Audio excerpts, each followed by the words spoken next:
Any of you out there watch the public TV show Downton Abbey? Hands? For those of you who have not seen it, it's more or less a soap opera. No, you know. But it takes place in a period before, during, and just after World War I. It's a story centered around a wealthy, aristocratic English family of the Lord Robert Crawley, the Earl of Grantham, and that is indeed a mouthful. It's a time of great change in English society and in the world. And the Earl, a man who has lived all of his life in this very structured, privileged culture with rigid rules and traditions, struggles with the changes that are moving in the world in a very different direction. Technology advances were increasing at the time, and World War had changed the perspective of everyone. Lord Crawley knows that the change he's facing is unstoppable, but still he does all he can to hang on to the past that is the foundation of his life. To do otherwise, in his mind, is to make his life obsolete. We all experience changes about which we can do little. If you're over 75, you remember a time when radio was the only form of media apart from the newspaper, and television was coming whether you liked it or not. If you're over 60 like me, you came of age without computers or cell phones. Now you can't escape their influence. You're over 50, you left high school without the internet, now it's everywhere. Over 40, you grew up without email, Facebook, Twitter, and so on. And if you're involved in the world today, in the business world in particular, you may want to use some of those tools, but the fact is, you don't have a lot of choice in some cases. Most people under 30 often communicate through texting. We all know that. Phrases, acronyms, letters that have specific meaning. Capital letters when you want to make a point or express anger. Just last week I was listening to the radio on my way to work and heard that the United States Navy, who for decades, as I understand it, has sent all official communications in all capital letters, has decided that because the 20-somethings who have grown up texting think that capital letters mean they're being yelled at, the Navy is now going to change to upper and lower case. Now, whatever you think of that, the point is simply this, that change occurs for a lot of reasons. Sometimes we're forced into change in ways that just never occurs to us. And for all of us over the age of 25, the sense of safety we felt in this country was changed forever on September 11, 2001. And for thousands since, the comfort of family has been permanently paralyzed as they grieve for lost sons and daughters torn from the womb of home in distant lands. Great change indeed. Change is tough. We all like the comfort of knowing what to expect from day to day. We need only look around here this morning. In fact, you probably don't need to look around here this morning. I'll bet you could close your eyes and tell me who's sitting where. We have our place of comfort. We have our rituals. Debbie and I almost always sit over here with Mark and Vine. In fact, my parents have been in the same church for 65 years, and I know right now they are sitting down in the same place, in the same pew that they sat in when I was a little kid, that my grandmother sat in long before I sat with her. We have our places of comfort. Change is tough. I often wonder what would happen if my mom came in. Somebody was in her seat. I don't think she'd do anything. You never know. We live in Plymouth, and Debbie and I are part of the annual pilgrimage each spring and summer that finds its way to Chester's Drive-In. My guess is many of you, regardless of where you live, have been to Chester's. Being there is just part of the comforting tradition of summer. We always go. it isn't the food. It's not the food. It's just that experience. I do like the road there. It's that experience of just being there. But it's comforting. It's part of our way of life. And I would guess many of us here today found our favorite spot some night in the last few days to watch fireworks. Part of life and living. Part of what gives us comfort. We like order and tradition in our lives. Those special personal traditions as well, like Pastor Don's annual fishing trip. Every year about the same time in the Boundary Waters, for him, great joy, great peace, great comfort. It's part of his tradition. Most of us anticipate the annual family Christmas dinner with all the people. And I don't know about you, but with the same food every year. But we look forward to that. Even at Bean Dish, I can't stand it. I look forward to seeing it on the table. Or Uncle Bob sitting around, and you've probably got an Uncle Bob, every Christmas telling the same old stories. Gives us that great sense of peace. My guess is we could spend a whole hour sharing stories from each other. Maybe sometime we ought to do that. Might give us even greater strength than we have as a congregation, just to know a little more about one another. Our rituals and traditions give us a sense of stability, but as we like order and tradition, we don't like change. The tough thing about what to do with change is deciding whether we'll become mired in fighting it or find opportunity in it to make life better. Don and Barb were a part of this family for far more years than most pastors and their families. 13 years is a long time. They played a substantial role in shaping this congregation, whether in small, imperceptible ways or in more prominent ways, like making us aware of needs in Senegal. I've not known Don for as long as many of you. But I think one of the legacies he left in the constancy of his almost always positive and unassuming warmth is the acceptance we feel for one another here. An attribute, I suspect, that has changed us from who we were as a church family before he came to who we are today. You know he's a man of God, a man of integrity with a caring spirit. You always sense he is one of us through his self-deprecating plain speak and his humor. 13 years of that kind of example just anneals the collective character of the congregation.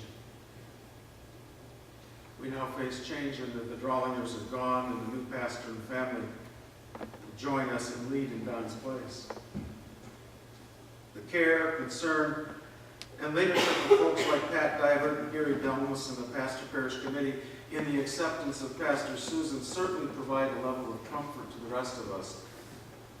But it's going to be changed nonetheless. She will bring her own perspectives, her own personality, her own practices as pastor and leader. We face the change that is to come by encouraging one another to accept her, to lift her in prayer. And we should, and I believe this congregation does and will. But is that all we must do? I don't yet know Pastor Susan, but I'm certain she is lifting us up in prayer. And I'm certain she is offering herself in prayer, not with an agenda she hopes we'll all accept, but with the heart of a servant and the simple prayer of Christ, not mine, O Lord, but yours.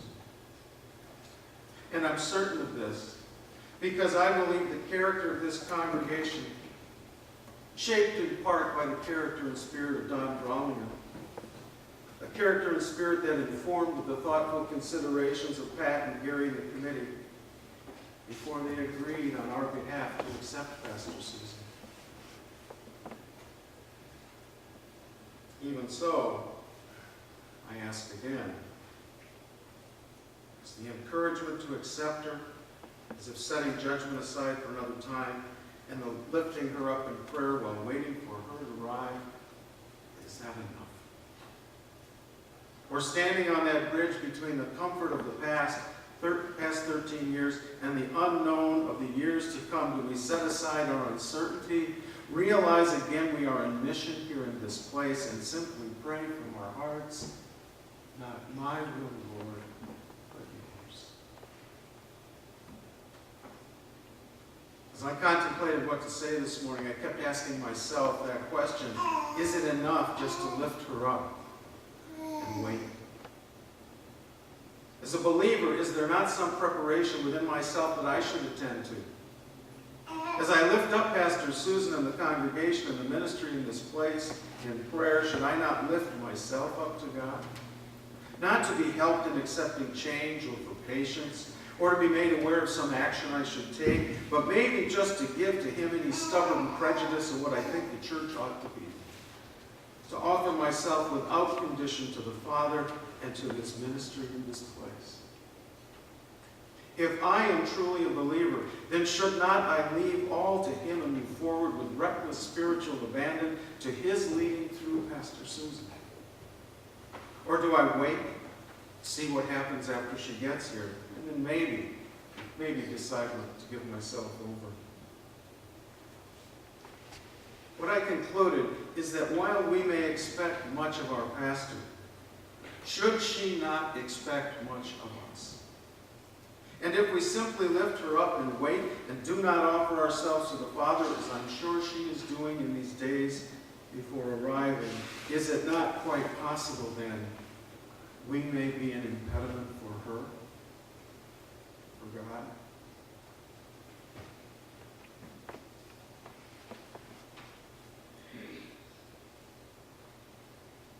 Sorry, we'll draw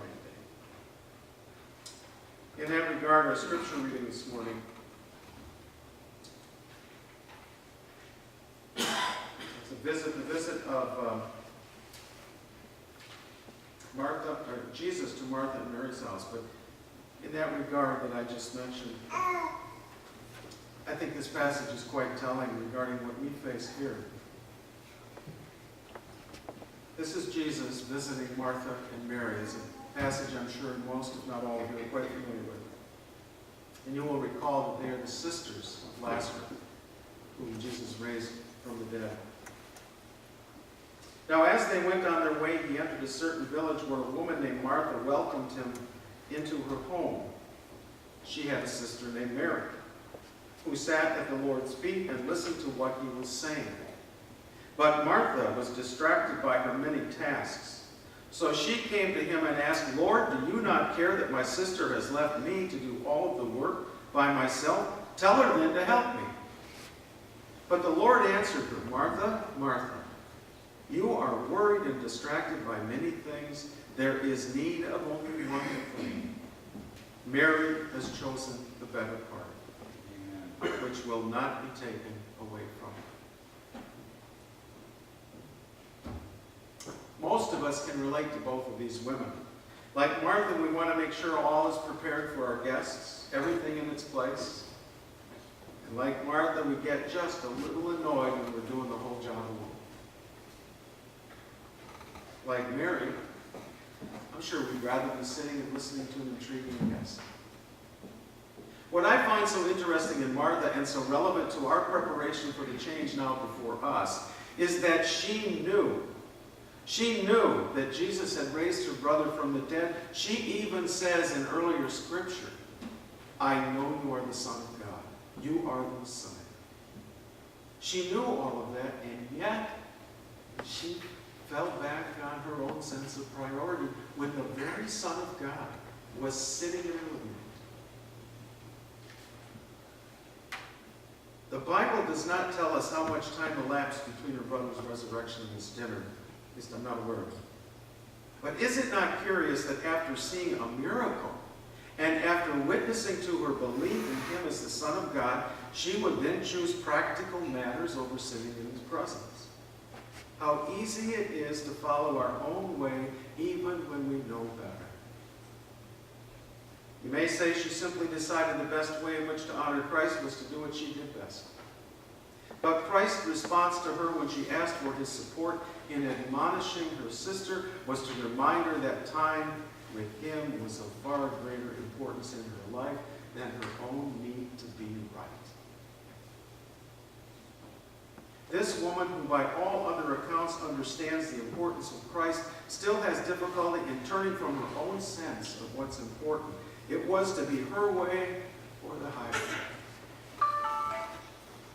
Given what we read about Martha's reaction, I suspect part of her motivation was in the hope that after dinner, Christ would praise her for her hospitality and the wonderful food. But if that's true, has she not been more concerned about herself than her relationship to Christ?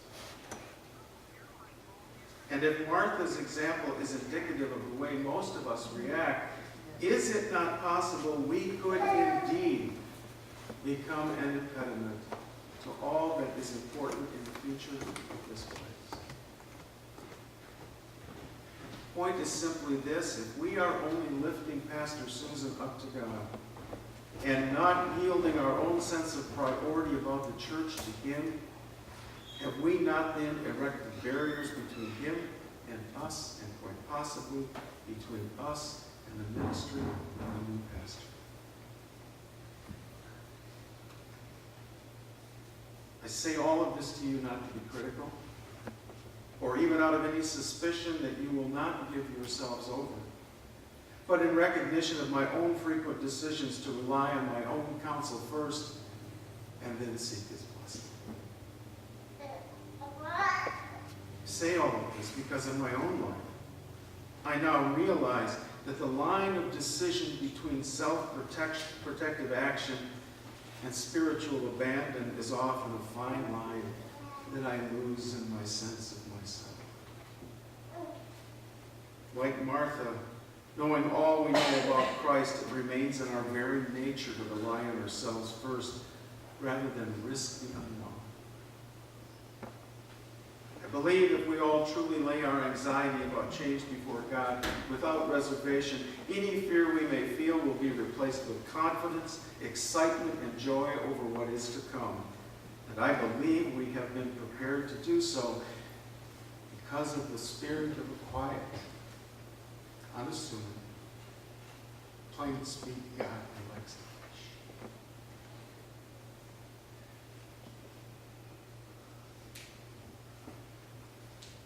Will you seek only to be accepting of Pastor Susan while waiting on the bridge to see what comes before deciding what to do next?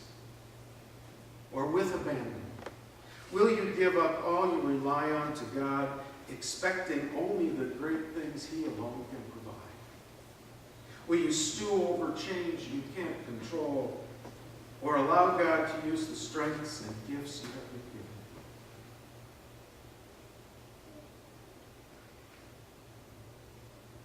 given? In Downton Abbey, there's a young man named Tom Branson. He's the son-in-law of Lord Crawley. He is of the working class, and in early 20th century England, essentially he's nothing to Lord Crawley, were it not for his marriage to Crawley's daughter.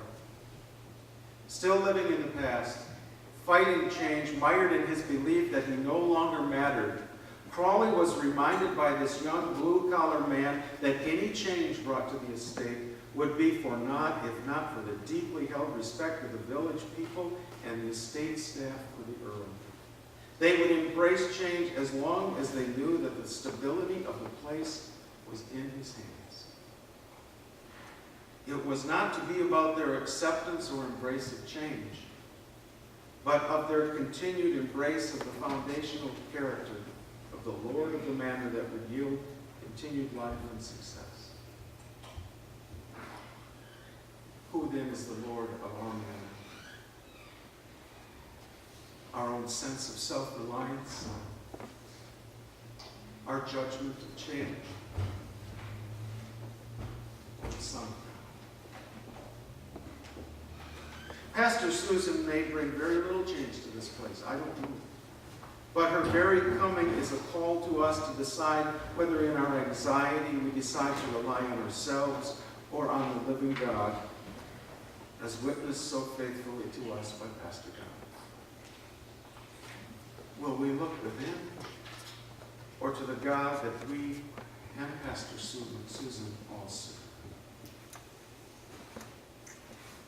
Decide for Him.